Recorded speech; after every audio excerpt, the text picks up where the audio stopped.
Mode spécial, Brigitte. Brigitte, aujourd'hui, il est de bon ton de dire du bien de Bardot. Tout le monde dit du bien de Bardot. Moi, j'ai passé des années à entendre les gens qui disent « elle est conne, elle est blonde, elle est inintelligente, elle est du Front National, elle est d'extrême droite, elle est méchante, elle s'occupe pas des enfants, elle s'occupe des animaux, c'est une vieille folle ». Maintenant, on dit que du bien de Brigitte. et le balancier de l'histoire s'arrête à Boulogne-Billancourt pour la première exposition du vivant de l'icône.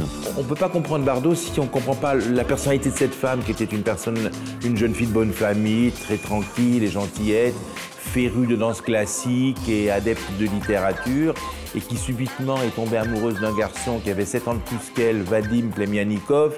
L'ancien assistant de Marc Allégret, Roger Vadim, il réalisera pour elle en 1956 « Et Dieu créa la femme ».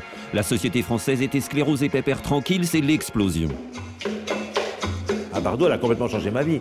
Moi, j'étais un petit garçon en province, sage et gentil, de parents bourgeois, et on m'avait dit, les curés m'avaient dit qu'il ne fallait pas aller voir les films de Brigitte Bardot parce que c'était une diablesse et une sorcière. Et outre qu'elle m'a appris la liberté sexuelle, les désordres sentimentaux, conduire pieds nus, elle m'a appris la civilisation des loisirs, dire merde à son patron, l'insolence et l'irrespect. Donc elle était formidable pour moi, Brigitte Bardot. Brigitte s'habille elle-même, ballerine ruban, cuissarde. Elle s'habille seule ou chez Dior, Rabanne, mais elle s'habille surtout chez Jean Bouquin. Le couturier est installé à Saint-Tropez. Il lance une mode néo-hippie fleurie.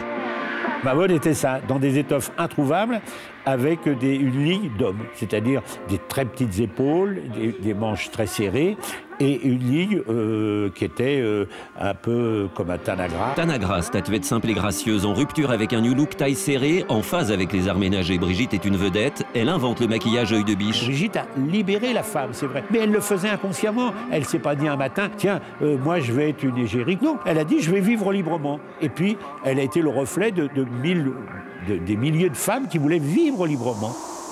Milieu des années 60, une seule chaîne à la télévision française, en noir et blanc. Une presse cinéma, ancêtre des journaux People. Brigitte les nourrit, en joue, feu.